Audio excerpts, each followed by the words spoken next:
Hi, I'm John Nickus, and I'm standing in for publisher Keith Martin. This is an SCM buy, sell, hold market moment.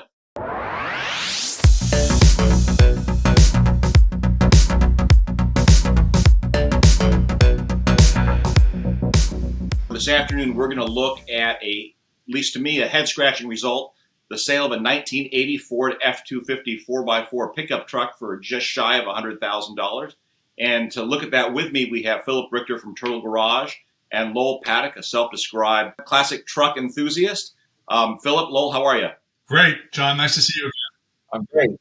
So, John. is this a situation where we have the sale of a classic pickup truck at $100,000 and it has $95,000 of gold bars hidden somewhere inside the vehicle?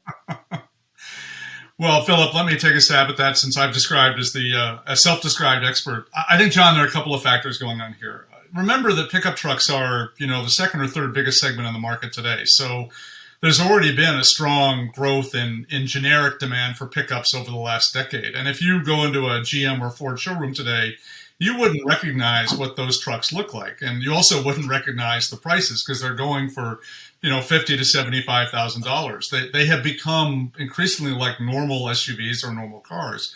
So people are used to paying that kind of money on retail. But I think what's underlying this is a couple of factors.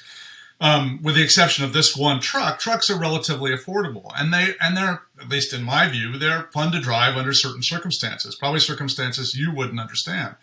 But they're very useful. They're generally very reliable. They're easy to get parts for, easy to fix, and the entry prices are relatively low.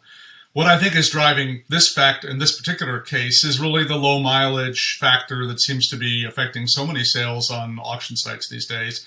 Is it's really a chance to buy something virtually brand new for the price of not much more than you pay for a brand new pickup. And you've got essentially a time machine that takes you back to a much earlier era, to 1980. But Philip, this thing was a tool in period. And so I was, educated before this call started that there are people that collect old tools and restore them and stare at them and wonder at them. What is the appeal of collecting something like this? Because it can't be that fun to drive. In fact, that used to be the insult. It drives like a truck. So let me just go on the record to say this is a whole new definition of market moment. If this is not a market moment, I don't know what is. I mean, I get all the 0 miles, the nostalgia, but this is absurd, right? $100,000 for a 1980 Ford pickup truck. Yes, it's four-wheel drive. Yes, it's an F250. Actually, my family had this exact truck. It was an 81, not an 80, and it had a Fisher snowplow on it. It was blue with the white stock wheels that this one has on it. And I remember driving it and looking at the interior photos. I remember one thing about that Ford pickup.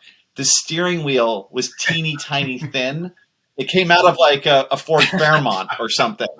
And you drove this big, heavy truck with this big, heavy snowplow with this dainty little steering wheel. And you can see it on Bring a Trailer. If you look at the photos, it's as wide as a coat hanger. Anyway, I don't get this outcome. I get the low mileage thing. I get the pickup truck thing.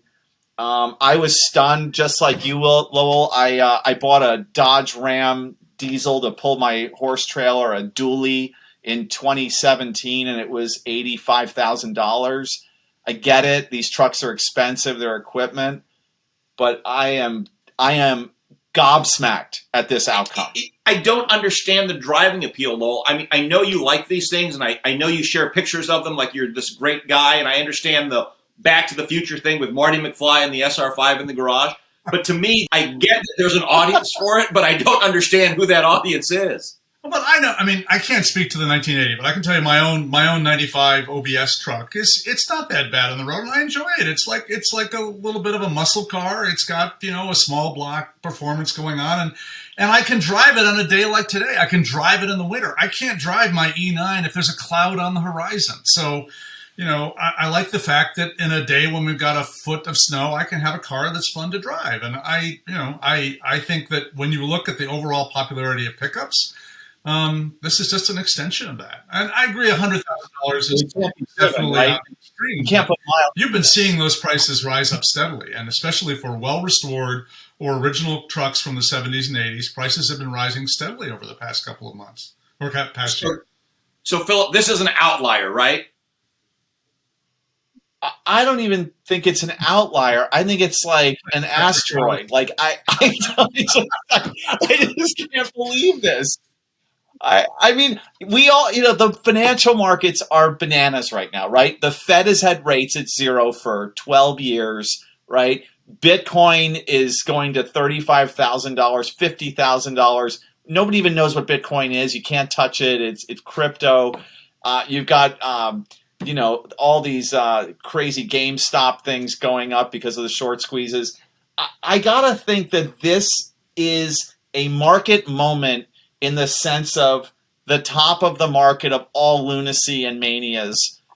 We're seeing it across the market outside of the collector car world. We're in a total mania right now. Like let's, in my opinion, call a spade a spade. And this is just another representation of this mania, I think. Well, I mean, nothing justifies this price. I'm sounding a more nostalgic view of their childhood with their Ford F250 is driving this. That's this was their version of buying a Superbird or buying a Challenger or something like that.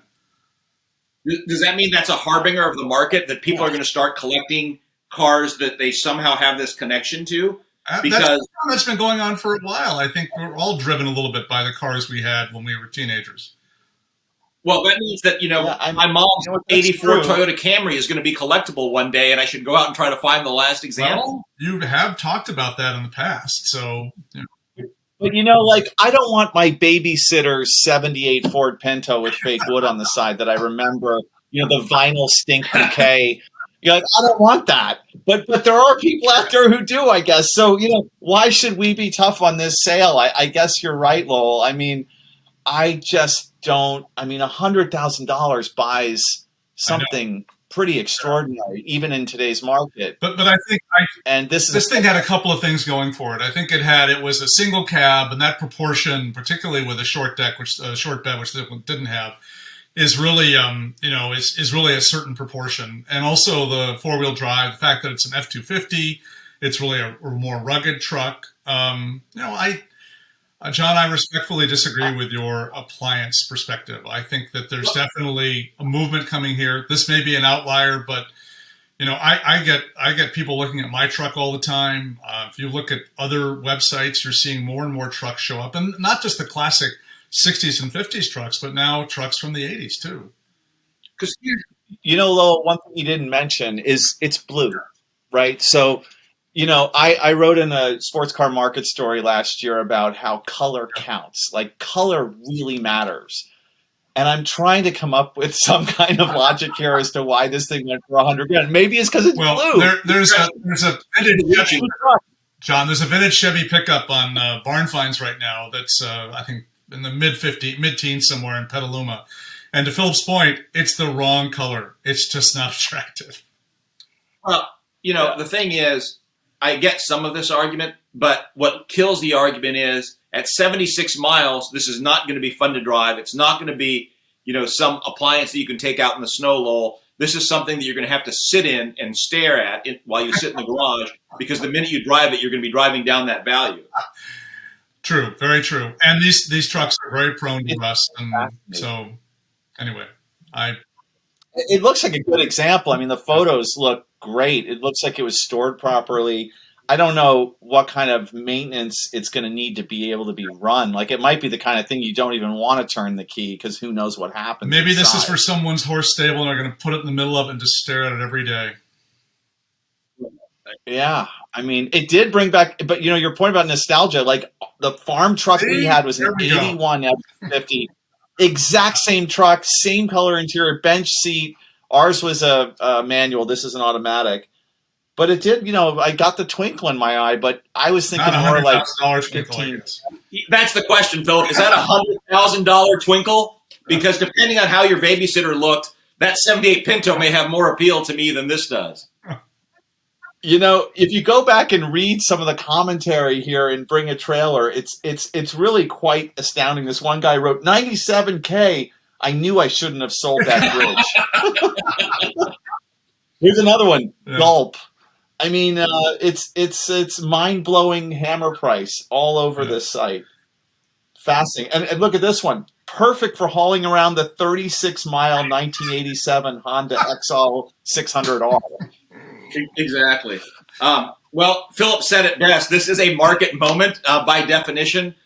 We've had Lowell Paddock, who is a self-described classic truck enthusiast, and in a former life, of course, worked for Road and Track, was the editor for Automobile Quarterly, and of course was the managing director for GM India.